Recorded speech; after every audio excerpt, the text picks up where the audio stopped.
Shalom, selamat sore ibu-ibu sekalian yang dikasihi Tuhan. Kembali kita bertemu di Komisi Wanita Unike Online. Saat Teduh.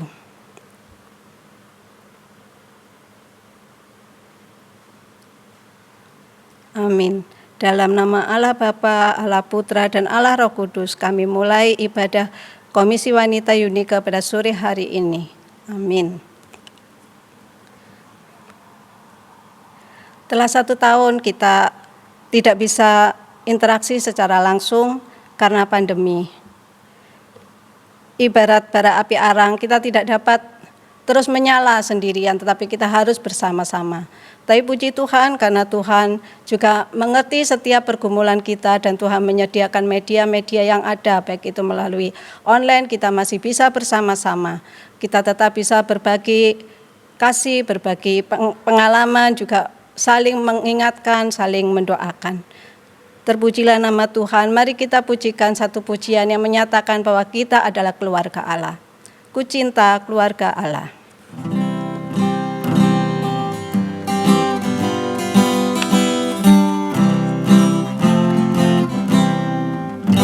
Ku cinta keluarga Tuhan, terjalin mesra sekali, semua saling mengasihi. Betapa senangku menjadi keluarganya Tuhan. Sekali lagi. Ku cinta keluarga Tuhan, terjalin mesra sekali, semua saling mengasihi. Betapa senangku menjadi keluarganya Tuhan.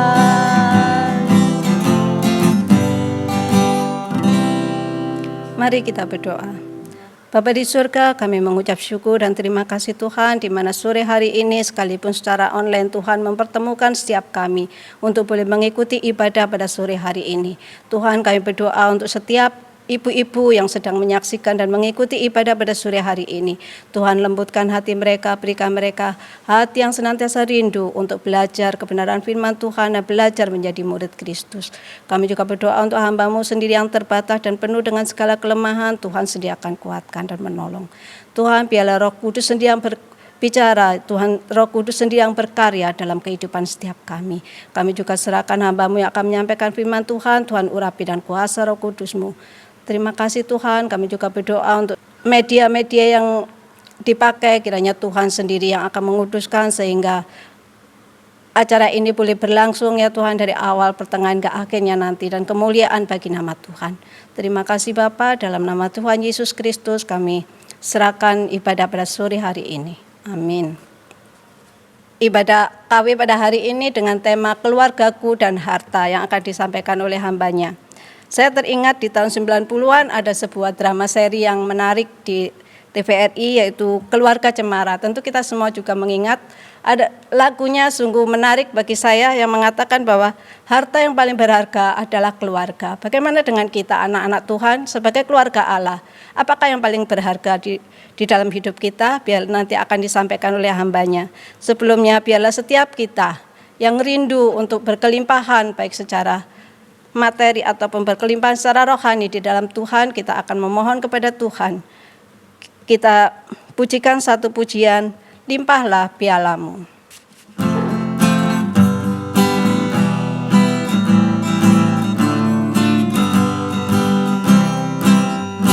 Rindukah kau hidup yang melimpah dari Tuhanmu dan segala yang kau perlu? Percayalah pada Bapa dan sesuai janjinya kan genap atas dirimu. Memenuhi hari ini di hatimu, limpahlah pialamu seperti janji Tuhan.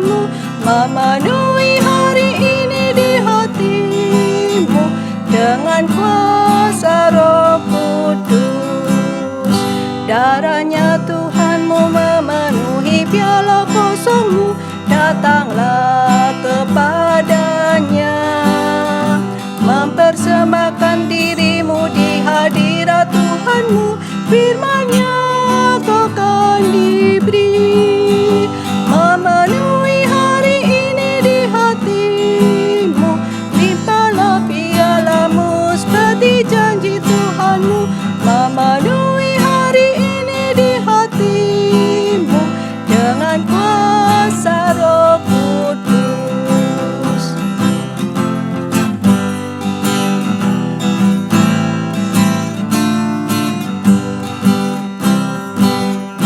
Bagaikan saluran berkat Tuhan yang mengalir terus, kasih-Nya tak berubah. Dan Tuhan telah berjanji dengan kuasa Roh Kudus memenuhi pialamu, memenuhi hari ini di hatimu. Limpahlah pialamu seperti janji Tuhanmu, memenuhi hari ini di hatimu dengan kuasa Roh Kudus. Waktu dan tempat kami persilakan kepada Pak Pendeta Tikio. Selamat sore ibu-ibu yang dikasihi Tuhan.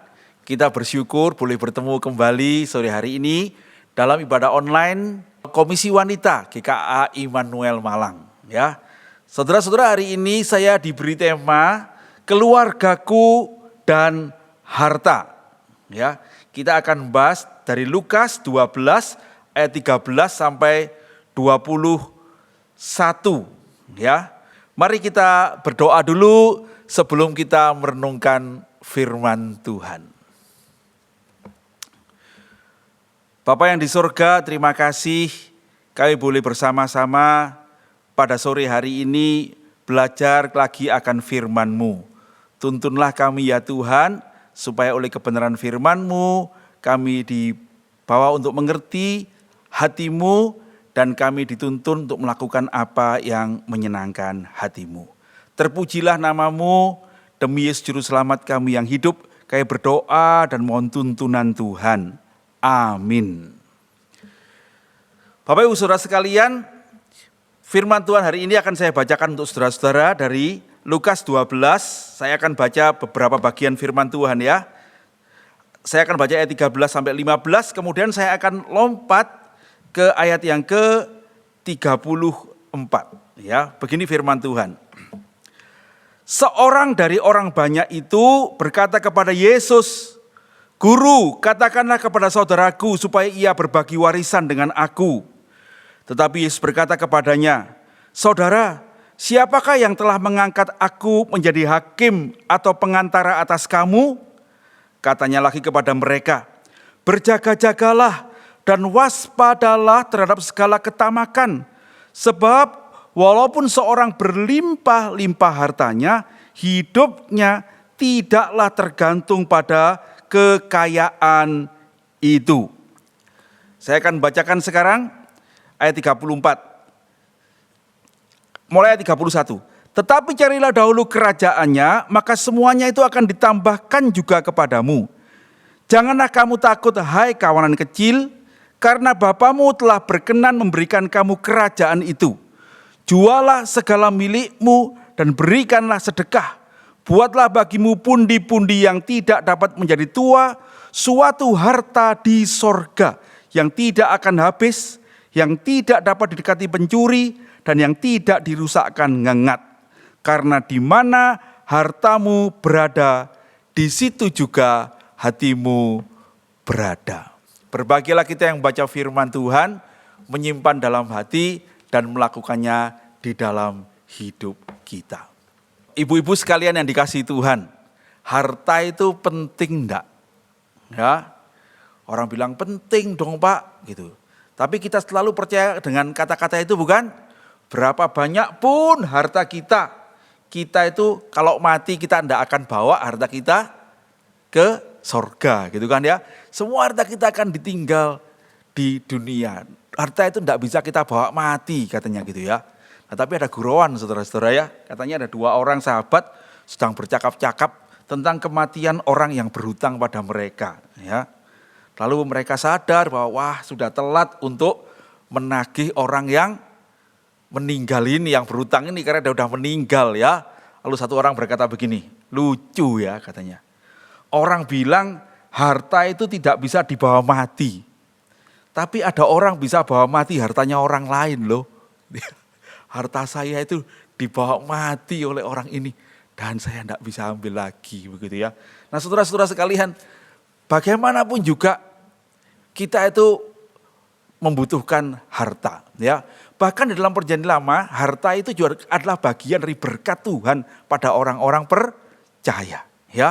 Tuhan memberkati Abraham dengan harta, Tuhan berkati Ishak dengan harta, Tuhan berkati Yusuf ya dengan harta. Tuhan berkati umatnya Salomo juga raja itu dengan harta. Nah saudara-saudara sekalian, tetapi bagaimana kita mesti memandang harta sebagai orang percaya ya. Kita akan belajar dari bagian yang kita baca ini. Saya mulai dengan sebuah pertanyaan. Ini pertanyaan yang sering kali tanyai. Pak Tik, boleh enggak orang Kristen itu kaya? Boleh enggak? Boleh enggak kita mendorong anak-anak kita untuk menjadi orang kaya? Boleh enggak? Gitu. Kalau saya tanya, loh kenapa kok begitu pentingnya kita kok tanya begitu? Ya soalnya gini Pak, saya kok melihat ya orang-orang kaya itu enak hidupnya gitu. Enaknya apa? Ya kalau bagi mereka semua mungkin gitu ya. Kalau termasuk enggak bikin jahat loh ya. Kalau sakit misalnya kena COVID ini ya. Kalau kita miskin enggak punya uang, enggak ada pertolongan. Tapi kalau orang kaya itu, mereka bisa pergi ke luar negeri gitu ya. Ada pengobatan yang baik gitu ya. Kalau kita punya uang, kita itu bisa melakukan banyak hal. Kalau kita enggak punya uang, kita terbatas bahkan untuk mengatasi masalah-masalah. Betul enggak? Betul ya. Ada betulnya saudara-saudara. Jadi boleh enggak orang kaya itu, orang Kristen itu kaya? Kalau menurut saya boleh. Ya kalau kita juga mengatakan banyak orang Kristen kaya. Bahwa beriman itu kaya ya. Raja-raja itu kaya. Karena harta itu juga adalah bagian dari berkat Tuhan. Tetapi saudara-saudara, pada bagian yang kita baca ini, Tuhan Yesus sedang bertemu dengan orang-orang Yahudi, umat Tuhan juga. Dan dia memperingatkan mereka di ayat 15. Berjaga-jagalah dan waspadalah terhadap ketamakan. Sebab walaupun orang berlimpah-limpah hartanya, hidupnya tidaklah tergantung pada kekayaannya itu. Nah saudara-saudara sekalian, apa yang Tuhan Yesus katakan adalah menjadi warning buat kita. Boleh enggak kita kata ya? Boleh. Ya saya enggak usah cerita itu lagi lebih banyak ya, karena sudah banyak orang cerita bagaimana menjadi kaya. Tetapi saya hari ini mau mengajak saudara-saudara memperhatikan apa yang mesti kita waspadai dengan kekayaan itu. Tuhan Yesus mengingatkan, uang atau harta kekayaan kita itu bisa membuat kita kehilangan Tuhan. Yaitu apa? Ketika kita mengandalkan kekayaan itu. Saudara-saudara, kemudian Tuhan Yesus memberikan sebuah cerita, bukan? Ada orang yang kaya, hartanya sangat banyak, panennya luar biasa banyak, sampai tidak cukup lumbung-lumbungnya gitu. Lalu apa yang dikatakan? Lalu Tuhan mengatakan, orang kaya itu berkata, apa yang mesti ku berbuat? Oh gini, hartaku banyak, maka aku akan, apa yang kulakukan? Aku akan memakai hartaku itu untuk membuat lumbung-lumbung yang lebih besar. Supaya semua hasil panenku masuk, aku akan mengumpulkan itu, lalu, nah ini dia yang salah. Lalu aku akan berkata pada hatiku, hai hatiku, hai jiwaku, tenanglah gitu ya. Ada padamu kekayaan yang sangat banyak yang akan menjadi jaminan masa depanmu ya. Lalu dia tidurlah dan nikmatilah hidup. Hidupmu terjamin oleh apa yang kau punya gitu ya. Semua yang ada di lumbung itu. Kata Tuhan Yesus, hai orang bodoh gitu ya. Kalau malam ini jiwamu diambil oleh Tuhan, untuk apa semuanya itu? Artinya apa saudara-saudara? Sesungguhnya semua kekayaan itu bukan jaminan apa-apa. Ya, memang kita mempunyai banyak itu, ya. Tetapi itu bukan jaminan masa depan kita. Apa yang menjadi jaminan masa depan kita? Kalau kita membaca bagian berikutnya itu, kita akan membaca bagaimana Tuhan mengajarkan kita mesti bersandar kepada Tuhan, ya, bersandar kepada Tuhan. Nah, saya ingin memberikan beberapa poin supaya gampang diingat tentang bagaimana kalau gitu kita berbicara tentang harta kita. Bagaimana kita mengajari anak-anak kita. Bagaimana kita menolong mereka. Kalau suatu hari nak engkau menjadi kaya. Kalau saya suatu hari bersama suami saya kaya. Bagaimana saya mesti menyikapi kekayaan saya ini. Tentu yang nomor satu tadi kita udah bilang ya. Bahwa kekayaan ini bukan jaminan masa depan saya. Bahkan kalau saya mengandalkan kekayaan ini, kita akan kehilangan semua kekayaan ini. Kalau apa? Kalau kita jadi kayak orang bodoh itu ya, kita melupakan Tuhan. Kita melupakan Tuhan. Sebab itu bagian yang saya baca dari ini berkata, carilah dahulu kerajaan Allah dan kebenarannya.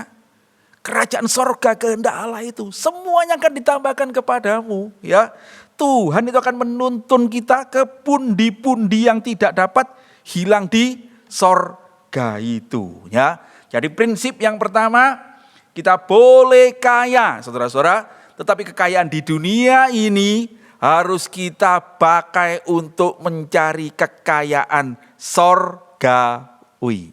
Nah itu ya, itu yang kata Tuhan Yesus, kamu jadi orang bijak.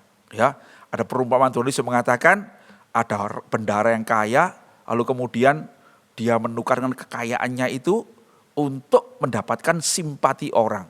Gitu ya, simpati orang. Dia berbuat baik dan Tuhan mengatakan orang itu pinter. Ya, dia menyiapkan untuk apa yang akan datang. Demikianlah dengan kamu, gitu. Apa yang kamu punya, tukarkanlah mamon yang tidak jujur itu ya, dengan harta yang abadi di sorga. Pakailah kekayaanmu itu bukan disimpan di lombong-lombong, tapi pakailah kekayaanmu itu untuk menjadi berkat bagi orang lain. Pakailah kekayaanmu itu untuk memuliakan nama Tuhan, dan di sana engkau akan mempunyai harta yang di sorga. Ayat 33 itu bilang gini, jualah segala milikmu, berikanlah sedekah, buatlah bagimu pundi-pundi yang tidak dapat menjadi tua, suatu harga di sorga yang tidak akan habis, yang tidak dapat didekati pencuri, yang tidak dapat dirusakkan ngengat. Saudara-saudara sekalian, kita boleh kaya, tetapi kita harus menjadikan kekayaan kita itu untuk memuliakan nama Tuhan. Ya. Apa yang menghalangi kita? Nah, saudara-saudara, diberitahukan oleh Tuhan Yesus, penghalang yang harus kamu lawan adalah ketamakan. Apa itu sih ketamakan, saudara-saudara? Ya, dikatakan begini, berjaga-jagalah dan waspadalah terhadap segala ketamakan, ayat 15 itu. Apa itu ketamakan? Tamak itu artinya saya mau mengambil semua untuk diri saya sendiri. Saya tidak peduli orang lain. Yang penting apa? Saya sendiri. Duekmu, duekku. Gitu kan? Duekku, duekku. Gitu ya. Duekmu, duekku, duekku, duekku. Semua duekku. Gitu ya. Punyaku. Saudara-saudara, itu ketamakan. Jadi apa itu ketamakan? Artinya kita terlalu mementingkan diri sendiri. Saudara-saudara, saya mau mengingatkan ini karena gini loh ya. Ada orang Kristen yang jadi Kristen percaya Tuhan Yesus untuk dapat diberkati. Tujuannya apa? Supaya saya kaya. Saya rasanya udah balik-balik ngomong ke pelayan-pelayan gini ya. Kadang-kali kita juga bisa menjadikan Tuhan itu menjadi sumber harta kita. Sumber berkat kita supaya saya kaya. Saudara-saudara sekalian, itu ketamakan. Yang harus kita lawan, saudara-saudara, yang harus kita lawan. Lawannya dengan apa? Dengan tidak lagi memikirkan diri sendiri, tetapi memikirkan apa? Memikirkan kehendak Tuhan. Ayat 31 itu ya. Carilah kerajaan Allah dan kebenarannya, dan semuanya akan ditambahkan kepadamu. Cari kerajaan Allah dan kebenarannya itu apa kerajaan Allah? Kerajaan Allah itu artinya kehendak Tuhan. Tuhan Yesus Taman Getsemani memberitahukan kita bagaimana kita mesti berdoa. Tuhan berdoa, Bapa jikalau boleh, biarlah cawan ini lalu daripadaku. Tapi bukan kehendakku, tapi kehendakmu yang jadi. Saudara, boleh enggak kita pengen ini, pengen itu? Boleh. Tapi apa yang mesti kita dahulukan? Tuhan, jadilah kehendakmu. hartamu. Kalau saya punya harta banyak gini, pikirkanlah Tuhan, apa yang kau beri kepadaku ini untuk apa? Apa yang kau kehendaki? Saudara-saudara sekalian, kalau Tuhan menghendaki engkau kaya raya, supaya engkau menjadi berkat bagi orang lain, terpujilah Tuhan. Saya berdoa untuk saudara, supaya kekayaanmu jangan menguasai hatimu, membuat kamu tamak. Tapi ibarat kekayaan itu membuat kamu makin mencari kehendak Tuhan dan hidupmu menjadi berkat. Ya, dan berkat, kalau kau hidup menjadi berkat, kamu punya harta yang di sorga. Itu prinsip nomor 1 ya. Yang nomor 2, bagaimana kalau kita tidak kaya, kalau kita tidak punya harta? Kita bertemu dengan ayat 22 sampai 30 itu yang berkata, jangan khawatir akan hidupmu ya. Sebab kamu dipelihara oleh Bapa yang di sorga. Bapa itu meliharakan burung-burung, Bapa itu meliharakan bunga-bunga. Apalagi kamu, hai kawanan kecil, katanya gitu ya. Lukas itu berbicara, Tuhan Yesus mengatakan, hai kawan kecil, Bapamu itu berkenan memberikan kamu kerajaan itu. Nah itu ya ayat 32. Sesungguhnya sekalipun kamu tidak punya apa-apa, kamu itu anak Tuhan. Dan kalau kamu anak Tuhan, kamu punya kerajaan itu. Kamu mempunyai harta sorgawi di dalam Kristus Yesus Tuhan kita. Sebab kamu anak-anaknya, kamu pewaris kerajaan Allah. Jadi bagaimana kalau kita tidak punya harta yang banyak? Tidak apa-apa ya. Tapi kita mesti makin mengandalkan Tuhan dan jangan pernah merasa miskin. Ya, sebab harta yang sesungguhnya itu kita punyai waktu kita percaya pada Yesus Kristus sebagai Tuhan dan Juru Selamat. Karena Yohanes 1 ayat 12 berkata, barang siapa yang percaya kepadanya, dia diberi kuasa untuk menjadi anak-anak Allah.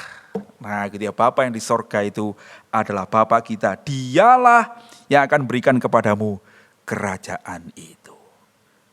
Jadi mesti kita nasihati saudara-saudara untuk anak-anak kita sendiri, keluarga kita. Apa yang kita punya kita syukuri, begitu kan ya. Sesungguhnya kita ini bukan orang miskin, orang kaya. Kenapa? Kitalah anak-anak Bapa yang di sorga. Gitu ya. Yang ketiga saudara-saudara, prinsip apa yang kita punya? Prinsip yang ketiga adalah kita mesti sadar saudara-saudara, di mana hartamu berada, di situ hatimu berada. Saudara, semua kita punya harta. Saudara mau tahu hartamu di mana? Pikirkanlah hatimu di mana. Nah itu dia ya. Kalau engkau itu setiap hari mikirnya uang, ya hartamu itu uang. Gitu ya. Mau menambah pundi-pundi tabungan di bank, ya itu hartamu di situ. Gitu ya. Tapi kalau setiap hari kalian memikirkan tentang anak-anak yatim, tentang orang-orang miskin, tentang bagaimana menolong orang-orang yang menderita, ya itu hartamu di situ saudara-saudara. Ya, disitulah hatimu, di situ hartamu. Ya, itu yang berharga bagimu, itu hartamu. Kalau setiap hari kita memikirkan kehendak Tuhan, memikirkan sorga, memikirkan apa yang memuliakan nama Tuhan, di situ juga hartamu berada. Saudara-saudara, Tuhan Yesus mengatakan, harta itu sebetulnya bukan fisik, wujud fisik, tetapi harta itulah wujud apa yang kita hargai dalam hidup kita ini. Saudara-saudara, mari kita merenungkan sejenak ya. Pikirkan sejenak, apa yang saudara hargai? Tadi Ibu Pris bilang ya, dalam keluarga Cemara itu ada lagunya kan, harta yang paling berharga adalah keluarga. Nah, saudara pikir ya, sungguhkah keluarga itu yang paling penting untukmu? Saya bersyukur kalau saudara punya hati seperti lagu itu ya. Sesungguhnya keluarga itu yang paling berharga.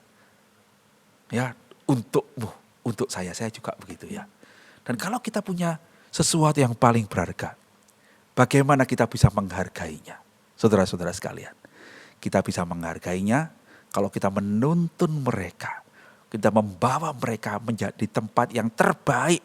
Kalau saya punya barang yang berharga saudara-saudara, meskipun barang itu bagi orang lain tidak berharga, kalau berharga bagi saya akan saya hargai. Ya, saya pernah ada satu barang yang menarik sekali. Yaitu apa? Adalah sebuah pot pot warnanya hijau, pot tanah liat, yang bentuknya pun sebenarnya tidak sempurna gitu ya. Tapi pot itu apa yang jadikan hebat? Karena katanya waktu itu pot itu pecah, orang Jepang yang bukunya itu ya. Pot itu pecah, tok, prok. Dan orang Jepang itu merasa ini peninggalan ayahku, aku ingin menghargainya. Pot itu kemudian disambung sama dia, diutuhkan lagi, dilem pakai apa saudara? Dilem pakai emas. Emas itu dilem di semua sambungannya itu dari emas saudara. Dan pot itu jadi terkenal, ditaruh di tempat yang paling berharga di rumahnya. Potnya itu cuma pot tanah liat, tetapi bagi dia berharga. Dan dia meletakkannya di tempat yang terbaik. Dan untuk menyambungnya dia mengorbankan emas saudara. Yang harganya lebih berharga jauh dari pot itu. Tapi bagi dia emasnya itu cuma lem. Yang berharga itu potnya. Begitu loh. Saudara-saudara, saya mau bilang begini loh. Kalau hartamu itu ada di keluargamu. Di mana kau letakkan keluargamu? Dengan apa kau bangun keluargamu? Saudara-saudara, kita punya Tuhan yang di sorga. Yang paling sempurna itu. Terbaik. Ya, tempat terbaik bagi yang kita punya. Harta yang tidak bisa hilang itu. Jadi kalau kita mengasihi keluarga kita, itu harta kita yang paling berharga. Kemana kita menyimpannya? Saudara-saudara. Saya mau mengatakan simpanlah itu. Di dalam iman kepada Tuhan Yesus Kristus. Doakanlah keluargamu. Usahakanlah bersama-sama berdoa dengan keluarga. Usaha bersama-sama beribadah bersama keluarga. Ini masa pandemi teman-teman. Apakah kalau saudara beribadah online di GKI Immanuel, saudara cuma lihat gadgetmu terus sendirian. Anakmu biarin. Suami biarin. Saudara, berhargakah keluargamu untukmu, ibu-ibu? Kalau berharga, ajalah mereka beribadah. Bawalah mereka pada Tuhan, itu yang membuat mereka selamat, saudara-saudara. Berdoalah dan menangkanlah seluruh keluarga. Kalau itu adalah hartamu yang paling berharga. Tuhan Yesus berkata, di mana hartamu berada, di situ hatimu berada. Sungguhkah keluarga itu dalam hati kita? Dan kita mengusahakan yang terbaik untuk mereka. Tuhan Yesus berkata satu kali lagi ya, di dalam Amsal, bukan Tuhan Yesus ya, Alkitab berkata, jagalah hatimu dengan segala kewaspadaan. Dari situ terpancar kehidupan. Saudara-saudara, saya berdoa hati kita itu di tempat di mana harta kita yang berada itu adalah yang di sorga. Dan hati kita itu pada keluarga kita. Sehingga kita menuntun mereka untuk masuk ke sorga. Dan mari kita menjaga hati kita supaya hati kita itu kudus, hati kita murni. Dan dari situlah kita akan menemukan harta yang sesungguhnya di dalam hati yang benar itu. Hati-hati dengan ketamakan. Ketamakan itu membuat hati kita melenceng dari apa yang baik. Hati kita itu kehilangan Tuhan. Dan hati kita itu dengan harta duniawi ini bisa membawa kita pada kebinasaan. Tuhan kiranya menolong kita. Ya, biarlah kita menyiapkan yang terbaik untuk keluarga kita, anak-anak kita. Dengan hati yang mengasihi Tuhan. Tuhan Yesus memberkati. Mari kita berdoa. Tuhan Yesus, terima kasih firman-Mu hari ini mengingatkan kami semua. Bagaimana kami mesti menata hati kami. Karena kami diingatkan Tuhan bahwa hati kami selalu berada di tempat di mana harta kami berada. Kadangkali kami menghargai hal yang salah Tuhan. Harta kami adalah harta yang fana, harta yang bahkan bisa membinasakan kami. Harta yang sungguhnya cuma semu, yang sementara saja kami punya. Harta yang kemudian membuat kami kehilangan harta yang sesungguhnya, yaitu Yesus Kristus Tuhan kami. Ya Tuhan, buatlah kami mengerti, supaya kami tahu di mana kami mesti meletakkan hati kami, yaitu di sorga. Kami mau juga meletakkan orang-orang yang kami kasihi, harta kami di dunia yang paling berharga, keluarga itu, di sorga juga. Dan jagalah hati kami Tuhan, supaya hati kami yang cemar ini Engkau kuduskan, Engkau bersihkan, untuk selalu ingat kepadamu. Dan kami selalu berjalan di dalam damai sejahtera-Mu, menemukan harta kami yang sesungguhnya. Terpujilah nama Tuhan, demi Yesus Kristus, Tuhan dan Juru Selamat kami yang hidup. Kami berdoa dan mengucap syukur. Amin. Tuhan Yesus memberkati ibu-ibu, sampai ketemu lagi.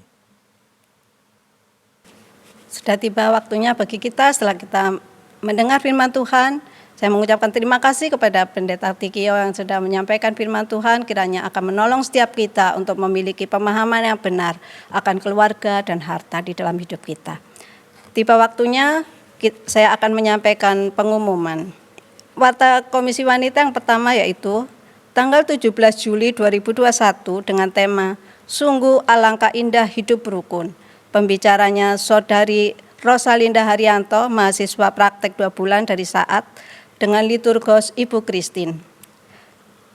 Pengumuman yang kedua, sehubungan dengan pandemi COVID yang melonjak tinggi, maka kita dihimbau untuk beribadah online. Dan perjamuan kudus awal bulan Juli ini pun ditiadakan. Demikian juga ibadah onsite ditiadakan sementara.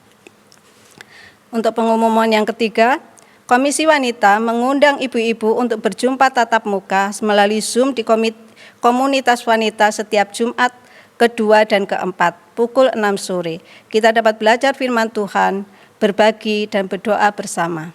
Demikian pengumuman dari Komisi Wanita, dan kita akan menutup ibadah Komisi Wanita pada sore hari ini dengan pujian Bapa terima kasih.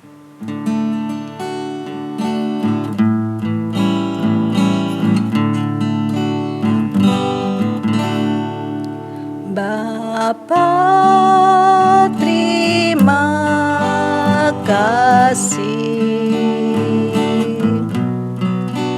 Bapa terima kasih, Bapa di dalam surga.